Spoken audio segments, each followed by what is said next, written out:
Hi Angela, good morning. I'm so glad you could come over and share in my garden. Let me give you just a little bit of background. We moved into this house 2 years ago, 2.5 years ago, and there was nothing in the backyard. It was just grass. So I started on the yard about 2 years ago in the spring and summer of 2020. So everything you see here was put in after 2020, and it's just grown over the last 2 years. What I wanted was lots of color, lots of texture, a variety of plants, everything that would attract birds and bees and butterflies.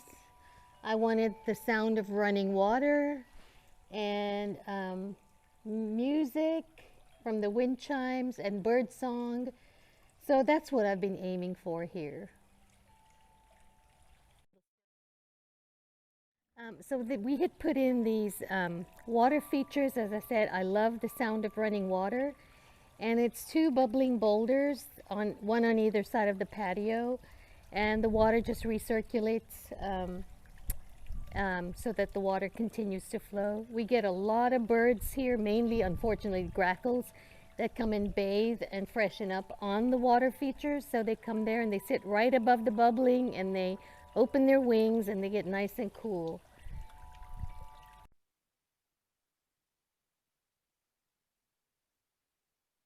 This is a Texas native columbine. Most of it has stopped blooming. I've got just a couple of flowers left, so I've trimmed it back. But it is a native, and in spring it's covered with those yellow flowers. And it's very, very pretty.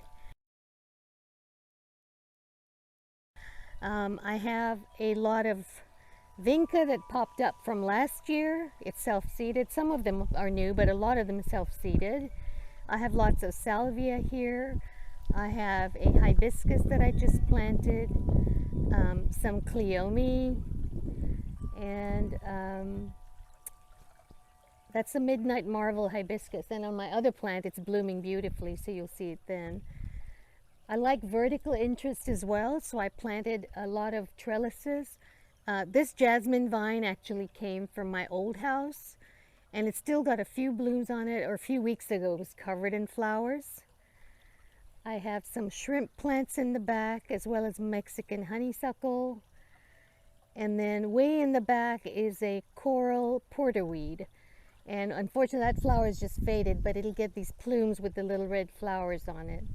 I've got lime colored as well as the red shrimp plants.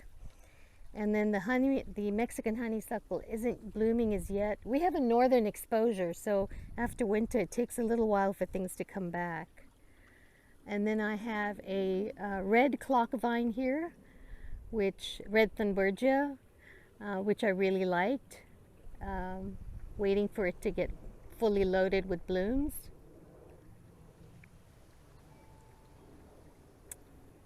Then I have lilies of the Nile here, or Agapanthus, that are bulbs that come back very nicely after the winter. I have the white ones, and these are the smaller variety. You also get the purple ones, which are much taller.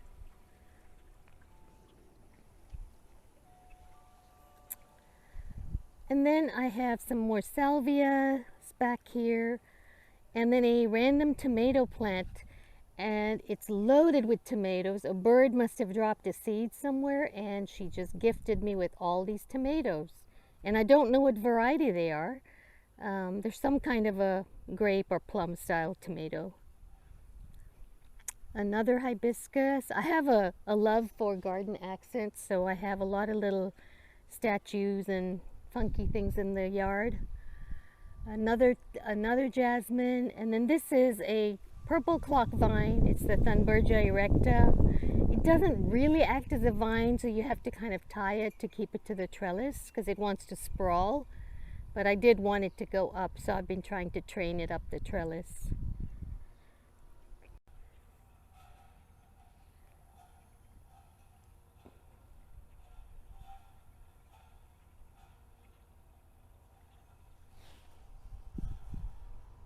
Our builder put in our gutters that go straight into French drain, so I don't have to worry about water flowing out. But I did put in bull rock all along the perimeter of the house to try and contain any termites or anything from mulch getting too close to the house. So this is on one side of the house. I have a lot of butterfly plants around here. I also have a crepe myrtle that I dug up at my old house and brought over here. In the back there I've got some tiny, oh, this is a salvia over here. And it's come back after the winter. The color darkens, huh? It does, yeah. I have a Ladybank's rose on this little trellis. It was in another spot in my garden last year and it didn't do very well, so I moved it. And it seems much happier here, and I had lots of flowers this year. Then I have different kinds of milkweed here, as well as some more salvias. And then this is your Mexican hat. I have a giant milkweed that's very tough. It dies back to the ground, or I can cut it straight back to the ground in the winter, and it comes back huge by spring and summer. It's really windy now. This is a Firespike, and I believe it's a magenta colored one. A lady gave me a cutting, so I was able to propagate that, and I'm waiting for its first blooms. It hasn't bloomed yet, so I'm hoping it is actually a magenta color. Then I have some more milkweed here, another trellis with a Mexican flame vine, which doesn't yet have blooms. It's just a baby vine. I lost my last one, so I'm trying again. And then I have dill for the butterflies. Back here I have a garlic vine that I just planted last week. I used to have a dragon fruit growing up this trellis, and then it died over the winter because I was away for 5 weeks. So I didn't want to plant another dragon fruit. I just wanted a vine that I could train up the trellis. So that's what it's there for. And I'm hoping that the garlic vine does its trick. Then I have rue here for my swallowtail butterflies, and it's doing really well. I have seen several swallowtail caterpillars on here. Actually, I've seen more on the dill than I have on the rue. I have a plumeria that was in my garage over the winter, and I took it out very late, but it's coming back. I had trimmed the top branches off to make, because it was very top heavy. So I've got those rooted up. And then another magenta firespike. And a sunflower that went over in the winds last weekend. I've propped it up with bamboo, and let's see if it makes it or not. Otherwise it's coming out. So if it makes it, it's going to have a lot of flowers. Look at the branches. Yeah, if it makes it. Yeah, we'll see. This is a Celeste fig. I planted it almost 2 years ago, and then the rabbits ate it down to the ground. But it has come back, and it's got some fruit on it now, so I'm pretty excited. I don't know if you can see the fruit there. So fortunately now it's tall enough to where the rabbits can't eat it all. This next tree that's falling over that I need to prop up is a Pluot. It's a cross between an apricot and a plum, and it needs another Japanese plum as a pollinator. So I did plant a, what did I tell you? Santa Rosa plum over here, which is getting some fruit, so that's really exciting. It's its first year to get some fruit. I've had it in the ground for about 1.5 years, so that's pretty exciting. But I'm hoping I'll get fruit on my Pluots too, because that's probably one of the most delicious fruits I've tasted. This big oak tree was in my neighbor's yard when they moved in. It was a new build, and the neighbor didn't want the oak tree. So they asked my yard guy as he was driving by to dig it out, and he drove right back here with the tree and asked me if I'd want to buy it and plant it. So I did, and it's done beautifully. Yes, indeed. This year I've seen a lot of gorgeous Texas mountain laurels, so I couldn't resist. So I went and got this little one from the nursery, and I know it's going to take a long time to grow, but hopefully I'll get to see some of it, some flowers on it. It's very tiny right now, but I couldn't resist after seeing all the pictures. It's got flower spikes. So I see that, yeah, That's amazing. Yeah. But what somebody told me was that you get just pale flowers, pale purple initially, and when it's really matured, then you get the deep purple. Ah. So we'll see. So just one of the hibiscus plants in my garden. Behind it is the Texas native, the star hibiscus. It's a red one, and it's a prolific grower. It gets beautiful red flowers. It grows pretty tall, like 8-10 feet. I have a couple of these in the red, and I also have a white one, and they're just gorgeous when they bloom. Behind it, I have a coral jasmine tree, and it hasn't quite grown, and it had died down to the ground, but it's coming back. And then further back is a native verbena, and I had whole giant clumps of it. I dug them all out, and I left one because it spread everywhere. So I did dig those out, and the bees and butterflies love it. This is a little bit of my wild corner. The one with the tall purple spikes is an Agapanthus.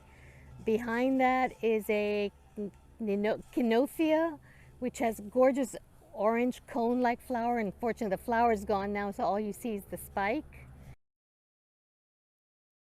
And the bees seem to like that one a lot. I don't believe it's a native, but they still like it. And then I have lantana and other salvias. The purple is all bee balm, and I have a ton of that.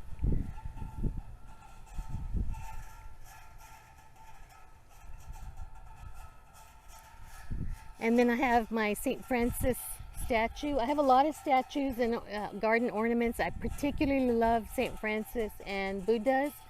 So I have 2 large ones of each. And it just gives me a nice feeling. And I think of St. Francis as protecting the birds and the bees and the butterflies that come to my yard. So, and the rabbits that are obviously doing very well in my yard. Then I have an almond verbena, which is very, very fragrant and has these pretty little white plumes of flowers.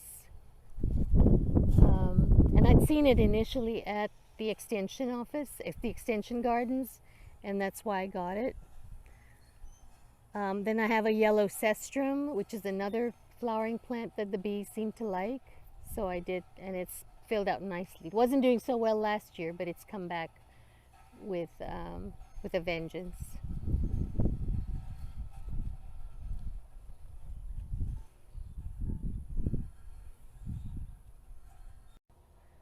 This is my Chinese fringe tree. I had it at my old house, and it's probably one of my favorites. So I had it dug up, and I planted it here, and it's done very well. It's covered with lacy white blooms in spring. There's a beautiful one at the extension gardens, and this one too. And in spring, it just gives me so much joy to see all those fluffy white blooms. This is a Texas wild olive tree. It's a non-fruiting variety, but it gets these gorgeous white flowers all summer long. And it's one of the few trees around here that I see that bloom all through our hot, humid summers. Very pretty blooms, not fragrant, but still very pretty. And I'm trying to train it up as a tree as it was trying to grow as a shrub. So I'm trying to build it up as a tree now. This is my bleeding heart vine. It's one with the white flowers and the red centers. I have another one that's got the pink flowers with the red centers, which is the Java red. And then over on the side there, I have a butterfly clerodendron, or a clerodendron ugandens. It gets these gorgeous blue flowers that look like butterflies. It does get huge, so I had to move it so it wouldn't crowd out my other plants, so I moved it in the spring. The Texas rock rose, which is a tough little guy, and just blooms profusely. It looks really pretty right now.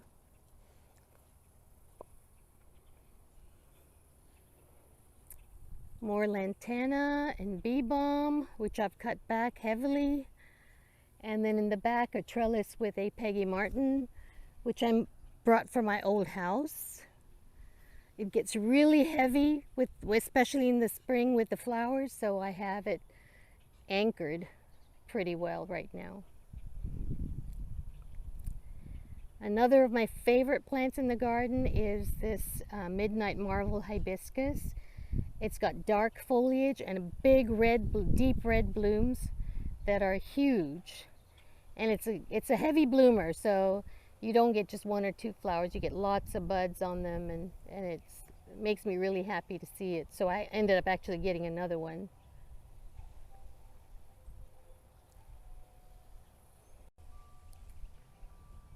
One of my Buddhas here.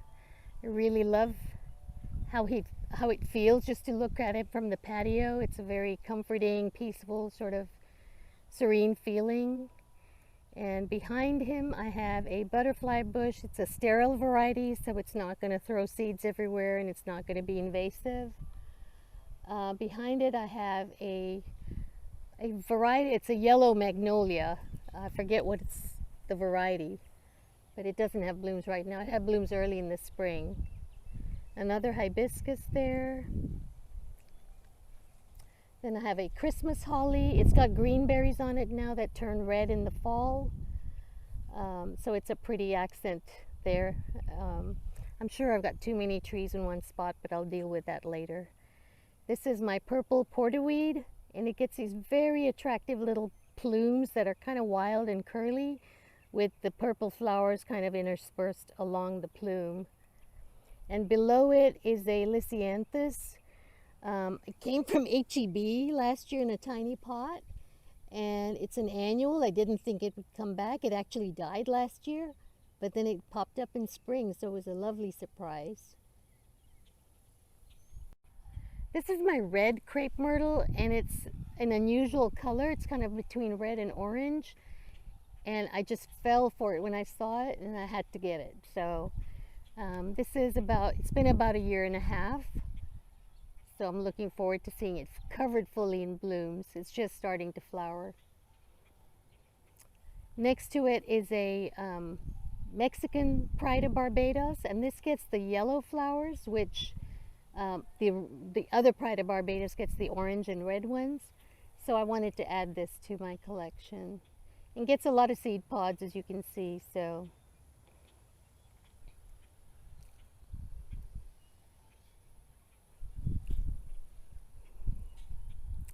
and this is a Cleome, and this is probably one of my favorite ones as well. I have too many favorites, but it does self-seed, so it does throw up plants in the spring. And I got the original one from one of our former master gardeners, Wendy Noriga, and so I'm just really happy to see it thriving here, and I've got more plants this year. I got it from her last year. This is my orchid vine. It's also known as a butterfly vine. It's got these tiny yellow, delicate flowers that look like orchids. And then when the seed pods come out, they are bright green, like a chartreuse green that are shaped like butterflies. And they dry and they become brown butterflies, but they are absolutely gorgeous. So it looks good at any time. Okay, this is my my talavera bird bath that the birds come and splash in and drink water. So it's held up through all the winds, which is good. My coral honeysuckle, this is a native, a Texas native. Hummingbirds love it, and it's pretty much evergreen and it blooms continuously. So it's been a really happy plant here. I dug it up from my old house and brought it here, and it's done very, very well. And then next to it is another purple porterweed. You can see the little purple funny curly blooms on it. It's really one of my funky little plants here. My border is mostly pentas, because that's another flower I just love. I have this pretty bird house on an art pole. I don't think any birds have nested in there yet. And then my rain gauge that I used to measure, and our rainfall last weekend here was a little over 1.5 inches. It was interesting to see.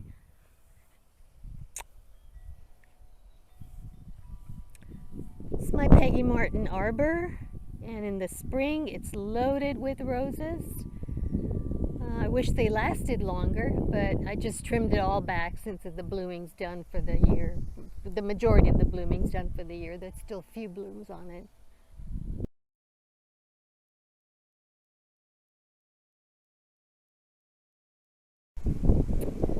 Some more salvia here and another coral porterweed next to it that's just starting to bloom.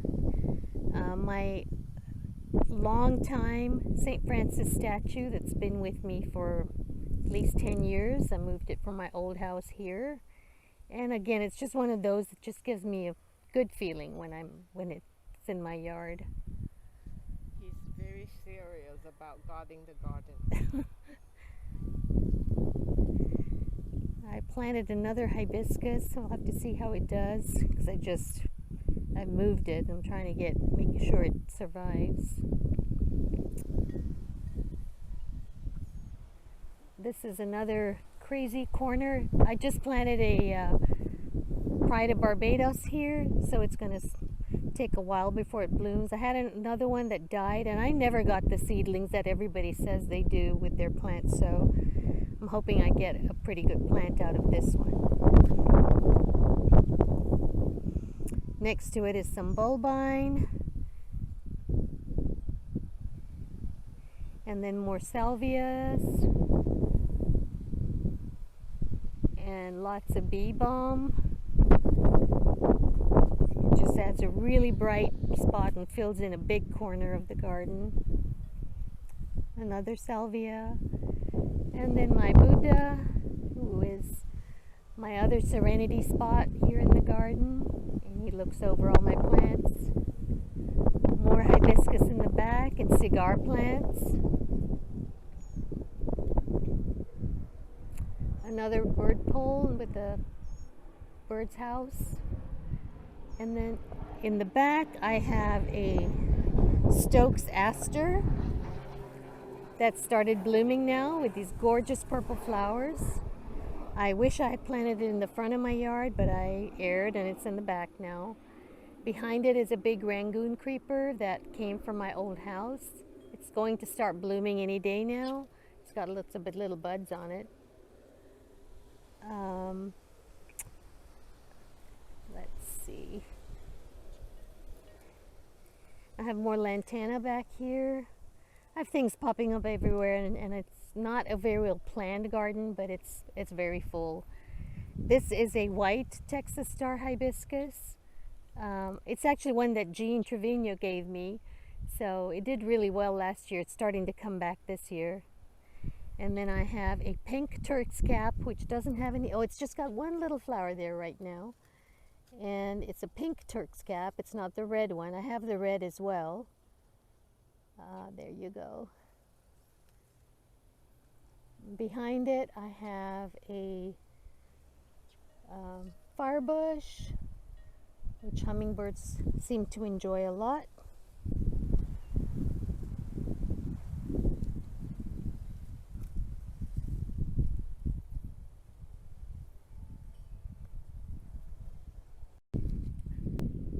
That's a red hot poker or Niphophia, and then behind it is a Muy Grande hibiscus. And I just love the size of these blooms. I have this paler pink one and then a dark pink one, and it's absolutely gorgeous. It's over a foot across. Yeah. And look at the shrub alone is like 6 feet across, 5 feet across. And then I have another hibiscus.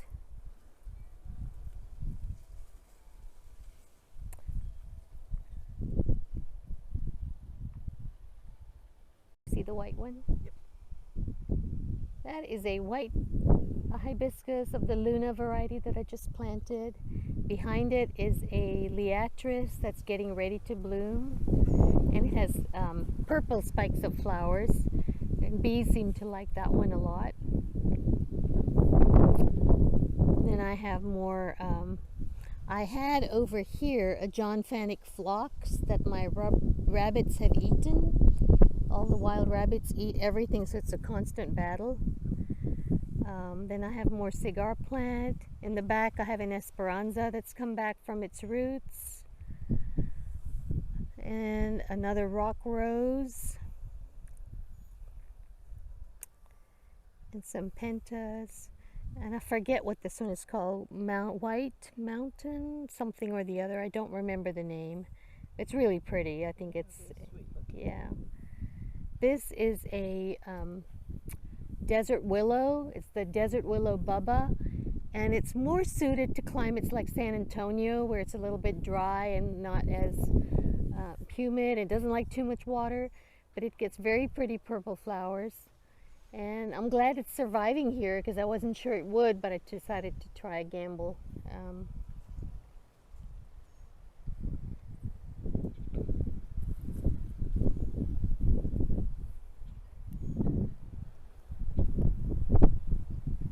That is another clock vine, Athenbergia. It's the yellow one. You can see the flower over there. Can you? Okay, you got it. There was one over there that the rabbits ate. These are my raised planters that I just got to plant just because I wanted them. So now I'm trying to fill them up with stuff. I have some zinnia seedlings popping up in here. And then the hanging baskets on either side. This is a saffron rose. Is that the one you were telling me about? It's fairly new, so I need to, I don't know why the color's so light. Mine needs some extra nitrogen. Yeah. And I have another coral honeysuckle here. Again, I planted this because the hummingbirds seem to like it so much. In fact, it's the first vine they went to this spring when they saw it. This is a red cypress vine. Oh, red cardinal climber, I'm sorry. Is it cypress or? And there you go, there are the flowers. Such a long flowering stem. Yeah.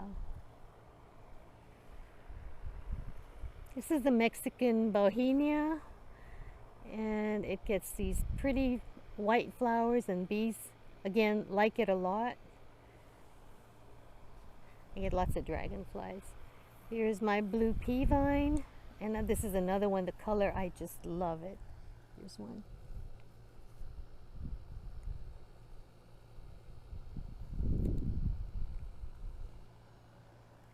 And this came back from seeds from last year. I have some beans growing here, just random stuff. I have some basil, passion vine. This is a red cascade rose. It's a climber, but it does have thorns. Again, I just planted it because I wanted a pretty red rose. And I have hanging baskets. That's some edamame here, which my little granddaughter loves, which is why I planted it.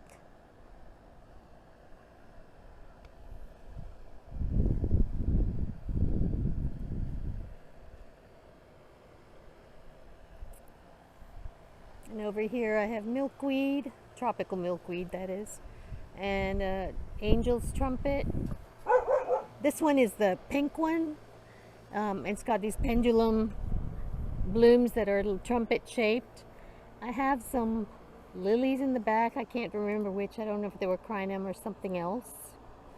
And I have a rose of Sharon here, an Althea, that I may have to trim this back so that it gets some light.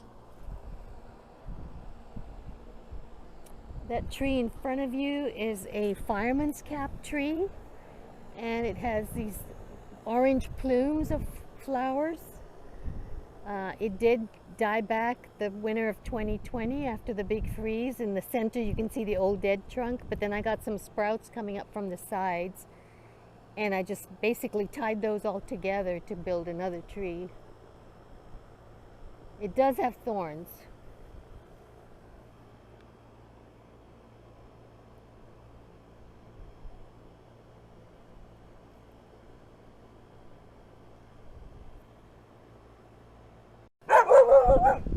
Luna.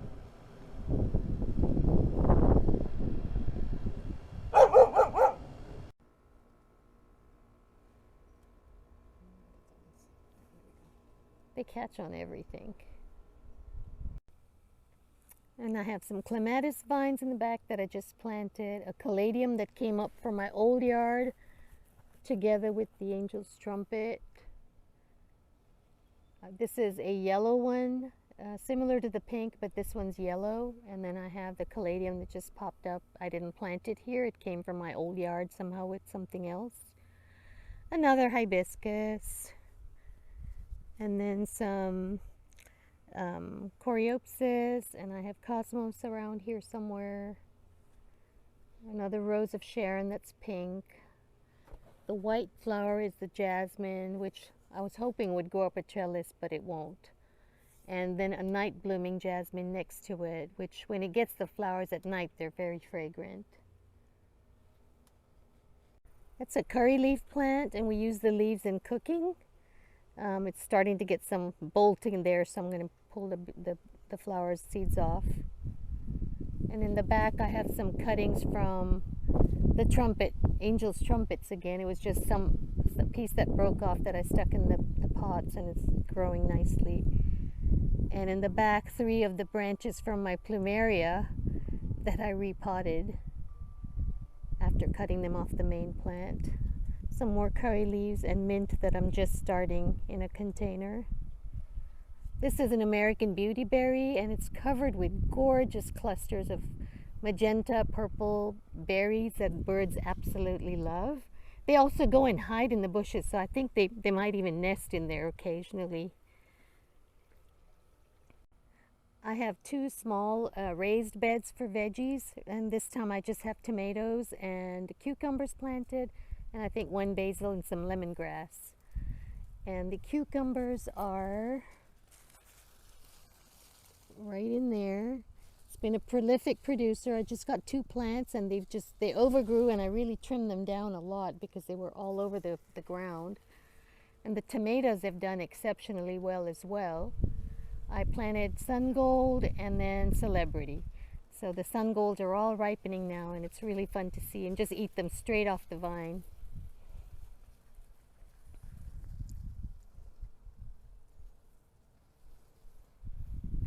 That's lemongrass, which if you cut it and put it in your tea as it's steeping, it's very, very flavorful.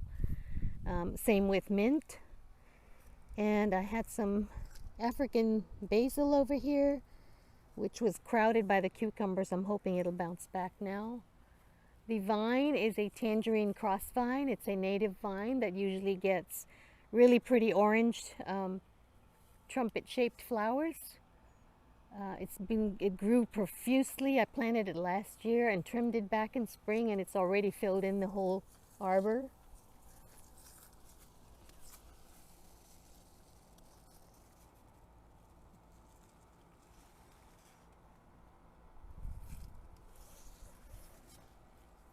Just loaded with tomatoes. I have some dill here that I planted. That's already bolted, but maybe the butterflies will like it.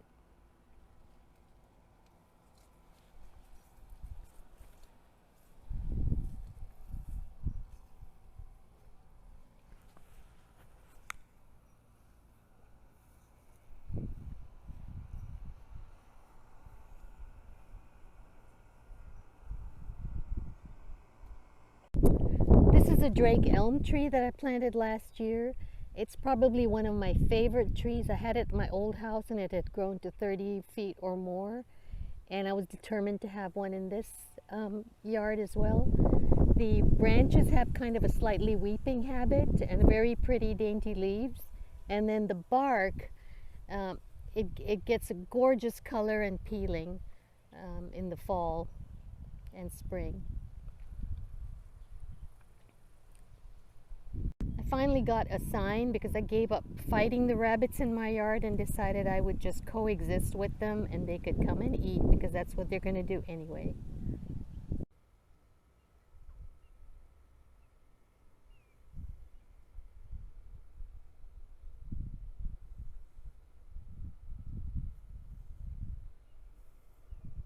So here in the front I have some Mexican honeysuckle.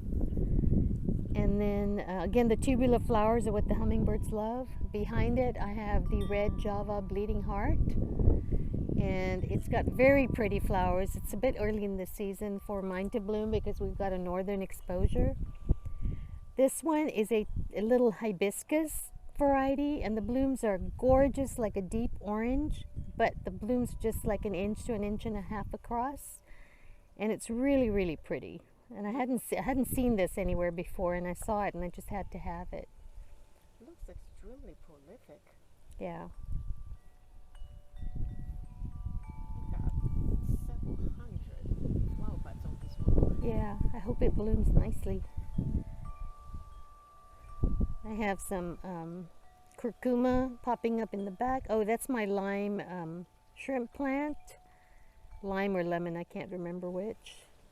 And then some more Mexican honeysuckle in the back. More lily of the Nile or Agapanthus.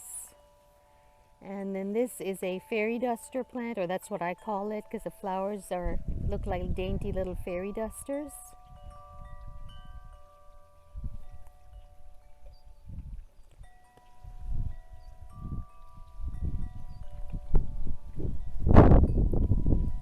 Behind it, I have a bird of paradise that I just planted, so I'm going to see how well it does here. And on the trellises, I have 2 or 3 clematis, and they're different colors, but the tendrils have kind of intertwined, so I get them on both trellises.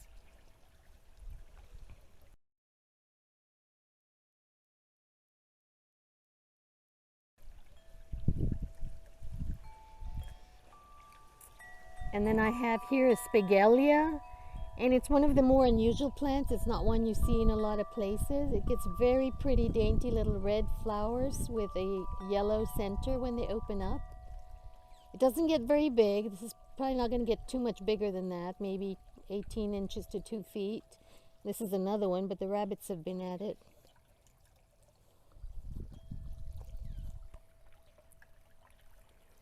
Over there I have the purple oxalis, and I know people don't like it, but I love it, and it stayed fairly well contained for me.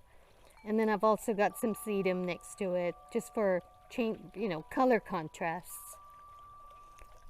And in the corner I have curcuma, or turmeric ginger, and it's just now started blooming. It dies down to the ground completely in winter, so you don't even know where it is, and then you see it start popping up about now. So, and the blooms last a long time.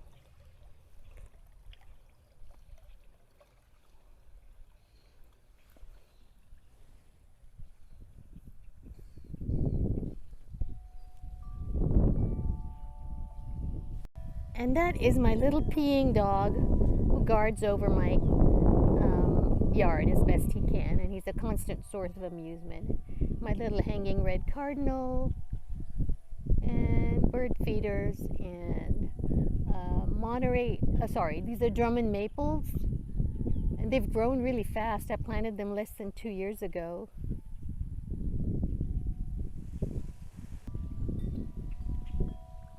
So what got you started gardening? I guess I always had somewhat of an interest in gardening, but I never really had time for it. I was working for a large corporation, I had twins, I was traveling. So it was only after I started early retirement. I always had it in my mind to do Master Gardener, and that really reinforced for me how much I enjoyed. And I had time. That was the main thing, that previously I never had time.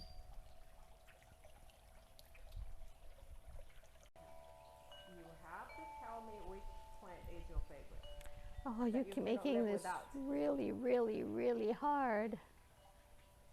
That I cannot live without. Oh, goodness. I can't. My daughter painted this sign for my birthday, and it took a few months before she got it to me, but it has all the things that I love about a garden. I actually had seen one online somewhere, and so she used that as her inspiration. In the middle, you see a little handprint. That's my little granddaughter's handprint, because she decided she wanted to be part of it. And then on the bottom left is what my daughter wrote when she, but it's got, you know, it's got flowers, it's got blue bonnets. She picked things from my yard that she knows I had. I had blue bonnets at the time. I had tomatoes, bees, hummingbirds, monarch butterflies and caterpillars. I had salvia, ladybugs, and there's another handprint up there. So this was her. And then I had purple cauliflower, which she also put in there.